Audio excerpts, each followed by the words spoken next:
This is, my friends, the Final Word Cricket Podcast, Season 18, Episode 19. It's a weekly episode of the show. The first of those for a couple of weeks. I'm Adam Collins. I'm in my office in London. He's Jeff Lemon. He's in his sitting room in Portugal, in Lisbon to be precise. Our show is brought to you by Maurice Blackburn Lawyers, Australia's #1 plaintiff law firm. Because it's been a couple of weeks since weeklies, we have a mixed bag of things to get through today. We start back at Lords from the World Test Championship Final. We go to social media and the ICC's Instagram account. We'll talk Kohli. We'll talk Sachin. We'll talk Jimmy Anderson, Gary Stead. Whatever you want. Gary Stead. We don't talk about Gary Stead enough on this show. We don't. We talk about Gary instead. In good stead. There's test match cricket going on. There's some political stunts gone wrong. There's the blast men and women. There's some cricket we didn't get to a couple of weeks ago, which deserves mention. There's the Euro Slam that won't be. There's the MLC with Maxi making a ton. And there's no more bunny hop catches. All of that and probably more as we go on our various tangents. Jeff. That's the most thorough forecasting that we've ever done at the start of a show. You actually gave a rundown for the show, which we always forget to do. And we think maybe we should do that, and then we don't. I'm very bad at it. I'm very bad at it. In my hosting, I'm very bad at it. Right, where are we? Right, let's place ourselves. So it's Wednesday morning. I am feeling a rather bit bruised and battered after playing 2 games in a row yesterday, which, you're meant to do when you're 14, not when you're 40. But I saw heard this. How many overs cumulatively? It was fine. It was a 25-over game in the afternoon out in past Twickenham, I think we're in that direction, a place called Shepparton. Gorgeous ground in the Surrey League, where I was captaining the Cricket Writers Club. Soon to be not the Cricket Writers Club, I should add, by the way. We're changing names as an organisation. The Cricket Content Creators Club? Not quite. It'll be broader than that. There'll be I shouldn't overstretch you because I'm on the committee. Is it under embargo? It's not under embargo, but I think it will be said to the membership what happens next in this process. But we won't be the Cricket Writers Club for much longer in our 79th year, I think, as a club. But anyway, I've been captaining that for a couple of years, and we had, as ever, David Gower in attendance because it was a Taverners game, and Gower always umpires, and he's always great fun. He kind of does a combination. Does he give any? He does, but as much as anything, he facilitates the enjoyment of the game in a very Gower way. But I'm just thinking of Coney umpiring. You could not squeeze an LBW out of him for love nor money. And that's probably fair. No one wants to be out LB at that level of cricket. But it's interesting to see the philosophy some take. Well, Jeremy is umpiring a Sunday game for us this weekend, as it turns out. Because you're not getting any on the pads. He used to play for Gaieties years ago, and we got them for ADB at our home ground, which is Daniel Norcross's old club. So it ties together beautifully that Coney and Norcross will do some umpiring on Sunday. But yesterday we had Dan Gallen playing for Cricket Writers, who's still, to say that guy's riding the wave and living the dream at the moment from a South African perspective. That's, of course, been well explained on the pod, but that was great. Took a few wickets, bowled nicely. Then we raced across town, myself and former co-host of the Final Word, Nathan Joey Johns, and went 2 hours across town to play a T20 that started at 6 p.m. And we made it in the nick of time. And then Joey walked out and strums 52 knot to set up the game. So that was fun, playing 2 in a day. I did get Matty Floyd as a friend of the show and long-term Sky Cricket commentator and presenter, smacked me on the wrist, which you can see the seam mark there. Got a massive welt on my stomach, which Winnie was fascinated by this morning, getting an ice pack and putting it on my tummy and so on. So it was worth it, though. It's always worth it when you get the chance to play. Speaking of race against time, my voice is knackered at the moment, following lots of podcasting, World Test Championship Final, and all the rest of it. So apologies in advance. I say race against time because I'm in this choir performance on Saturday night. So I've got to get the voice right in order to perform in our first kind of big bash, if you like. But we'll see. Anyway, so that's me. That's how's down the Hobart Hurricane. So you've gone London to Lisbon, and then you go Barbados early next week as well? Yes. I'll see you there the day before the test, all going well. So, a last chance to be at home for a bit before getting back on the road. It's almost been strange having a couple of months without a trip, because normally we're not more than a few weeks without having to head off somewhere, and which hasn't happened between the end of the Australian summer and Lord's last week. But back into it from there, and then sort of at least remotely into a lot of that crazy English summer. Yeah, it is a pretty intense time. So I mean, it was a nourishing week to be at Lords. We were, I loved like using it as my home. I away from home for 8 days straight, going in from the Friday when the start of World Cricket Connects. I mean, that's happened. A lot's happened since the last weekly due to the way the dailies and the interview with Todd Greenberg kind of spliced in before we started the coverage of South Africa, Australia. So yeah, there was that conference at Lords, which was, I'm pleased I was involved in it and really happy to go. It's a shame that, as has been remarked upon, that Jay Shah didn't attend, as was foreshadowed. I don't really know what happened there, but it was told to us the day of morning one that he wouldn't be there, and we'll come to Jay Shah and ICC matters in a sec. But yeah, we had a photo shoot to do. Yeah, folded quite nicely into our interview with Todd Greenberg. Now, that was well received by lots of people around the global game who said to me last week at Lords they'd listened to it and paying close attention to everything that the incoming chief exec of CA would say. And like, just wanted to clarify one thing with that interview with respect to something you said. Like, I think he is coming to this with an open mind to a lot of things, and I think that's like commendable. You don't want people walking into a role and having strident views on every contentious issue, because then where's the wriggle room? So I think that his instinct about Test cricket being smaller, because some teams are finding it crippling to host it and to fund it, is coming from a place of wanting to see teams prosper. But then as we got deeper in the conversation and we spoke a bit more about what divisions could look like, it was obvious to me that he's open to that as well. It's not like he's saying we must have like 8 test playing nations or 6 test playing nations or something extreme. He's like, well, it feels at the moment the way it is that the game is structured in a way that it's unsustainable to maintain. Seemed like he was saying, this is what I think will happen, not this is what I think should happen. That's it. And maybe, hopefully, it's not, because I think the reason it really gets people is that there is an obvious solution to stop that happening. And we all know what it is, and we all know that it involves some sort of centralized funding from the richer countries to put a bit more back into the pot to help everybody else out. It's a pretty simple mechanism from countries that can afford it.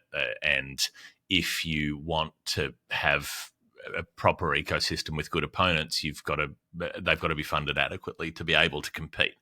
And so that's always the issue with the Indian board way of assessing things, that, well, we create this much of the revenue, so we should get this much of the revenue. You don't get any of the revenue if you don't have someone to play. And so you need enough quality teams to contest a World Cup to make it credible, and you need enough quality teams playing Test cricket to make it a spectacle when you play against them, and to make it mean something when your side does well against them. So that's the last bit in the logic puzzle that I wish that very highly paid and highly positioned administrators would just grapple with and actually accept that that's what they have to do. And you're hearing more and more that scarcity is king. Like Gould said this to me and Greenberg as well. So they both... So even though we saw a lot of reporting about 2 tiers being an exercise in accelerating the cycle to play every 3 years, then Greenberg said on the record with us that actually he doesn't support that. So, that there are well-sourced arguments, and then there are people willing to say things on the record. They're often different in journalism. We all know that what some people will say off the record compared to on the record. Well, he's saying on the record that CA support a model that retains the level of cricket the big three play against each other, which does provide space for more than just 3 or 4 countries playing. So, there were bits there. I know that out of context, there's a rush to like, well, cricket will get smaller, and CA are pushing for a smaller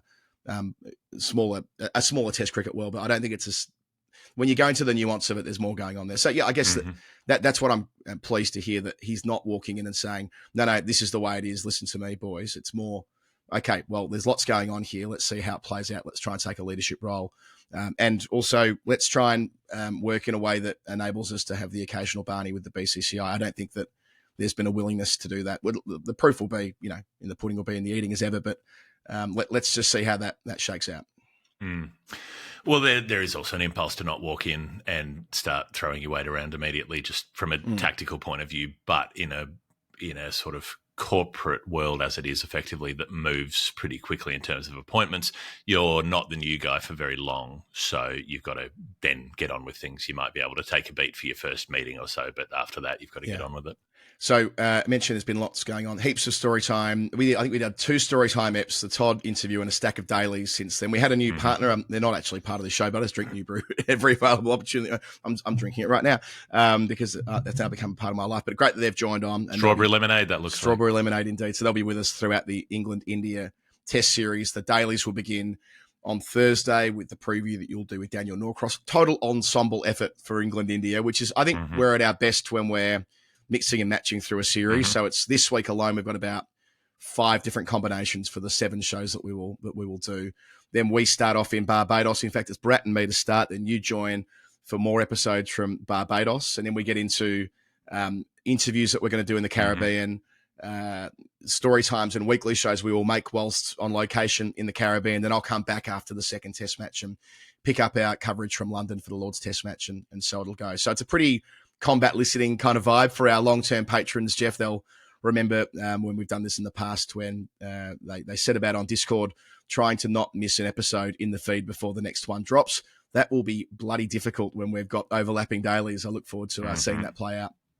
If you are listening in the Caribbean at the moment and you want to help us out, I want to get in contact with any of the surviving members of the 1976 West Indies women's test team that played the 6 tests in India, a series that I've been interested in for a long time. And there's a lot of missing information about that series. And if while we're over there, quite a few of those players were from Jamaica, quite a few were from Barbados, both of those will be. Some were from Trinity where we won't be, but there's very little information. It's hard to find information about any but 1 or 2 of them about who's still around, where they are, where they might be, whether they still live where they were born, that kind of thing. So if by chance we have a listener who has any information or contacts about that, do let me know. Nice one. And also contact us if you want to get involved in the way that Newbury have and you want to sponsor the program. We've still got space and it's going to be, as I said, such a bumper period for us. We'd love to have you on board for this next crazy time. And of course, we're around the corner from a Women's World Cup and the men's Ashes in Australia. So this is the right time to have those conversations. Thank you to the 4 or 5 people who got in touch a fortnight ago. It was great to speak with you all, and let's have another round of that and make sure that we have your brand on our program. Now, Jeff, for all of that joy from Lords last week, for all of that that emotional release, you could call it, around the South African victory and the advertisement that it was for a bigger Test cricket world and so on. Who would have thought that within 24 hours of the new working week starting, that we would be totally fixated with the ICC's social media feeds and let's just call them the Jay Shah videos. I mean, why don't you go first, Jeff? You have first swing, I'll go second, and we'll see where we land here. Try and explain it. To those who haven't seen it, and there are 2 videos, one that went out after day 1 and one that went out a couple of days after the test match.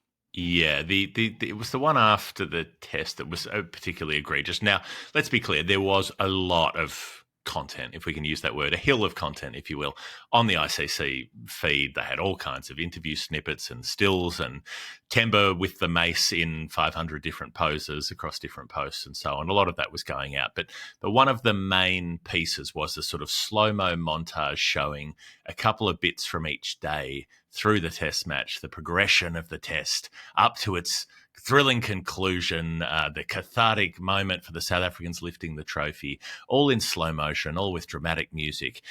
And in this clip, which went for about a minute and a half, there were no fewer than 11 different shots of Jay Shah in slow motion, walking through a crowd, shaking someone's hand, watching the game from up on a posh balcony. 11. There were not 11 shots of Temba Bavuma in there. There weren't 11 shots of Aidan Markram in there. What the fuck is going on with this weird hero worship thing? Run me through it. Point out to me when Greg Barclay was in that position. Yeah. Who in cricket would even have recognised Greg Barclay? Like, who could have picked him out of a police lineup, let alone who would have had a slow motion montage of Greg Barclay walking into Lords or shaking hands with a team captain? What is going on that this personality cult is developing where the ICC's promotion arm exists to promote the executive? You're not supposed to know who the executive are. They're supposed to work behind the scenes and get things done. What is this public fellatio going on of somebody who's got the plushest job in the gig, who's presumably getting paid very nicely for his trouble, and who gets to make all the decisions? It's bizarre. Poor old Greggy Bar. I mean, fair income. Did we ever interview Greg? I don't know if we ever did in the end. We intended to. We certainly corresponded with him at one point, but you're right. Hero worship's the word for it. It's an emblem of where things are at, and to an extent, I'll say this. To an extent, I feel for ICC because I would imagine at the upper levels that they feel like this is the type of, air quotes, content that they need to produce to keep things someone sweet. happy. To keep things sweet. Yep. Now, how's that happened?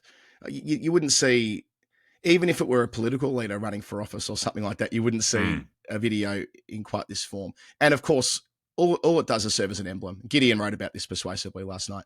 It's an emblem of where the global game is at. It's an emblem of his particular ascension to the top. And we've been very, very quick to applaud different things that Jay Shah has done, both as the honorary secretary of the BCCI and in his brief time as the chairman of the ICC on policy grounds when he's done things that we've supported. So it's not like we are anti the idea of a new administrator in the job, but what this says about the way people at ICC feel they need to treat Jay Shah, that's probably the most telling part of all of this. It did jar so much. And of course it was counterproductive because predictably Streisand effect goes nuts on social media for all the wrong reasons. And the post is deleted and reposted. Now you could be cynical about this. So they originally got the wrong Australian handle in the Twitter feed, the wrong Australian men's cricket team. About 24 hours it stood there. So they could have deleted it straight away. They would have been told straight away it was the wrong handle with like 40 followers or something like that. But it got left up for about a day, then deleted, and they had another crack. I reckon it was to offset all of the quote tweets and all of the replies, which obviously pilloried it. But yeah, isn't it daft that this is actually a thing to begin with? It's it's like the way things are going in America. It's like you have to give the leader some worship so you might get some favors. It's preemptive, bending the knee. It doesn't fit with any sort of ethical approach to existence. No gods, no masters. That's the way that people should be living their lives, not bowing down to the rich and powerful because they're rich and powerful. Well, it is Trumpian. This is Trumpian, and Gideon said that as well. It was that's how he depicted it off the top. Seeing this, you'd expect this in a video that was out there promoting the US president, not the ICC chairman. It did jar. I'm sure there's a bit of remorse there from those who conceived of it, given the backlash. It's ridiculous that it's the first major item on our agenda today. But again, it goes to the direction of travel in modern cricket. You see from time to time people saying, "Oh, you're just a bunch of people from the UK and Australia complaining about India running world cricket." No, like we usually those people can't figure out where we're from. They that as yell, well. Yell at us for being English. We criticise the administration of the game totally, but this is not that. This is something more than that. This is more symbolic about the way that those who are behaving in this way want us to see cricket, the filter they want us to run the conversations through. And it's an inversion of how systems are supposed to work. Leaders are supposed to be servants. They're supposed to serve the people who they represent. Even though there's no capacity to get elected to this job, you get that job because you're the son of an influential politician. So I think it's also boiling frog stuff where we have to keep repeating this and not letting it get normalized, that it is bizarre that a 20-something-year-old who's the son of a politician gets to be the head of an Indian state association and then the head of the Indian board by about 30 and then the head of the ICC by 35 or 36. It is nepotism. It is an unqualified appointment to the position, and it shouldn't be just brushed off as that's just the way things are. Yeah, that's right. And that's the overlay that if you are appointed in the way that he's been appointed with the lineage there as well, it just all points to the same thing. And a lot of effort was gone into during the week to impress Jay Shah with Lords. And I get that. I understand why those who are playing the bigger picture game here on where the World Test Championship final will be hosted in future cycles want to make sure that he has a great experience. That's a great way of influencing that decision. There was some conflicting reports here. So originally, going back before this final, it felt like it was destined to end up at Ahmedabad forever. 80,000 seat stadium and all of that. I mean, I get the want to move it to the stadium where they've put the effort in. Of course, where Jay Shah, he lived there, didn't he? Didn't he live there during the build was going on? On his camp bed. Way back Allegedly. then. Yeah. I'm getting very sort of, I don't know, you hear the story over and over again, elbow, single mother, social housing, Kamala Harris around the kitchen table, didn't know where the bills were going to get paid. Jay Shah slept on a camp bed at Ahmedabad Stadium, don't know. Yeah. Well, either way, Skeptical. either way, that stadium is also a symbol. It's also Yes. clearly it's a symbol. We saw that at the World Cup in 2023. So, but now we hear that he quite liked the Lord's week, Jay Shah, that is, and the ECB briefing out felt to me like they briefed out that they've been given the nod that they're good to go for 3 more cycles. Our great mate Will McPherson was reporting this for the Telegraph on Friday, and now there's some more back and forth. I mean, I don't really know. It doesn't feel like there's a reason why the IPL isn't played in June, right? Like, they don't see that as the best time of year to be playing cricket in India. Well, also isn't it to do with the probability of rain in addition to the heat? Anyway, I'm not a meteorologist, but you know what I mean. There's a reason why we don't play. Yeah. There's a heat issue as well, I think particularly in the north, so which Gujarat's pretty far north. In terms of, the reporting was that that ECB officials had been told verbally, so, that's not worth anything. Just good to be clear about that. Just because they've been told verbally doesn't mean it won't get backtracked. Before the game, when there was reporting that India were quote unquote bidding for it, and we were saying at the time, India don't bid for things. They tell you what they want and they get it. So if they want it, they'll get it. And we did talk through a bit of that about how things would not work, even particularly through a neutral contest. You just wouldn't get people going to Ahmedabad. You might get a few thousand a day. Even if India qualified, I kind of doubt they'd fill it, because you remember India playing Australia there when Kohli was playing a couple of years ago. We had maybe 15 to 20 a day. And also when all of the party volunteers were shipped in for the ceremony when Alba was there going around in the back of the Pope Mobile. Despite all of that, within an hour of play beginning, there was 10,000, 15,000 people left in the stadium. At most, and a few. There was a lot more there on the day that Kohli got to his 100, which was a lovely thing to witness. Yeah, but that was about 20 from memory. That was maybe 20, 22, wasn't many. Something like that. And when you got an 80,000, as we know from the G, an 80,000 seat stadium when there's 20,000 people in there doesn't feel right. Lords with a capacity of 30. When there's 28, 29 on Friday, whatever it was, that feels electric. That's just the nature of the way Stadia feels with the, relatively few vacant seats. So, that's one of many reasons why Lords worked a treat this week. But the alternative in Ahmedabad isn't a great one. I had some interesting correspondence from some readers on the Guardian blog, actually, about how it could be different, which I actually liked. Like pitching something like Eden Gardens could be awesome, like with the history that ground's got, and the interest in the game in Kolkata. Something like that could actually work really well. But again, you've got Mumbai's capacity isn't massive. Like Mumbai's will be a far better ground for it. But the challenge there, of course, is that what made last week great at Lords, it was the melting pot.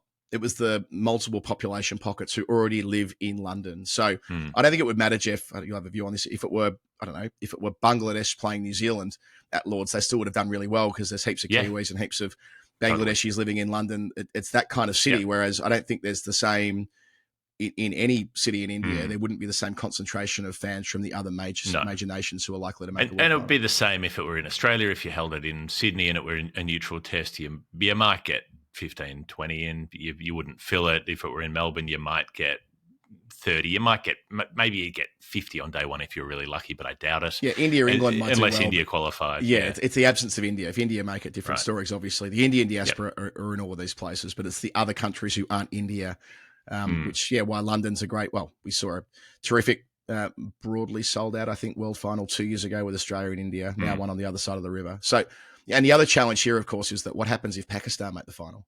Yeah, unlikely as it seems, given the shambles the PCB is at the moment. But yes, you can't have a 2-team final that's planned that far out and then go, actually, we can't play it here because one of the teams is banned, so we now have to play it in Colombo, whatever it is, like they're doing with the Women's World Cup, where the Pakistan games will be in Colombo.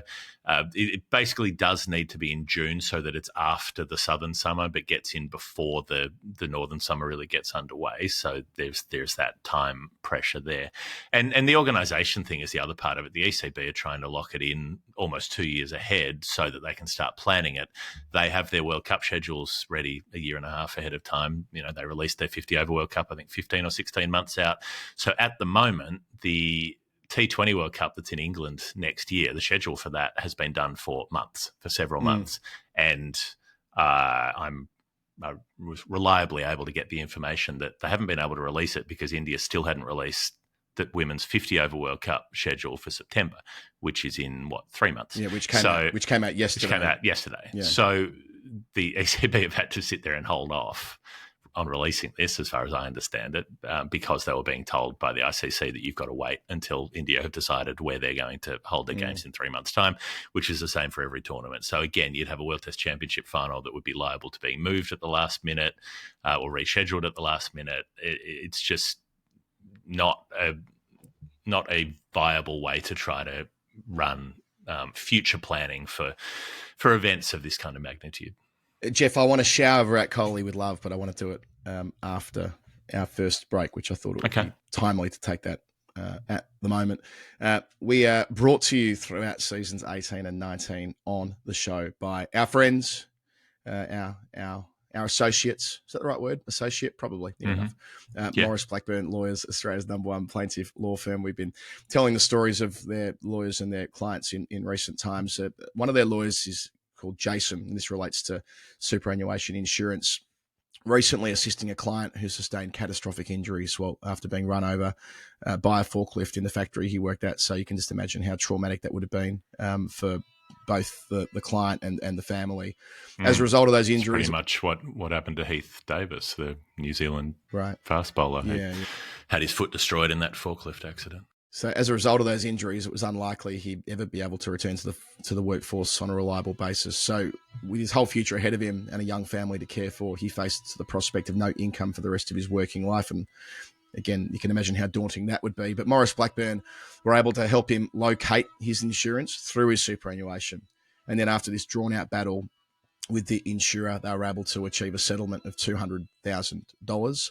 This gave him and his young family peace of mind at this horribly grave time. So, again, there's lots of these types of stories that we have at our disposal now to tell the wider picture when it comes to super insurance and knowing what you're entitled to. Can you imagine a drawn-out battle with an insurer having gone through an incident at work that caused catastrophic injuries like that? It would be so overwhelming. And then having Maurice Blackburn, who were there on behalf of working people, on the side of working people every single day of the year, 30 officers, thousands of people who work at that organisation, been going since 1919 and do the vast majority of their work on a no-win, no-fee basis as well. So that is the story of Maurice Blackburn. And unfortunately, these are horrible stories that spell it out. But it's best to have a handle on what rights you might have in the event that you end up unable to work due to injury or illness.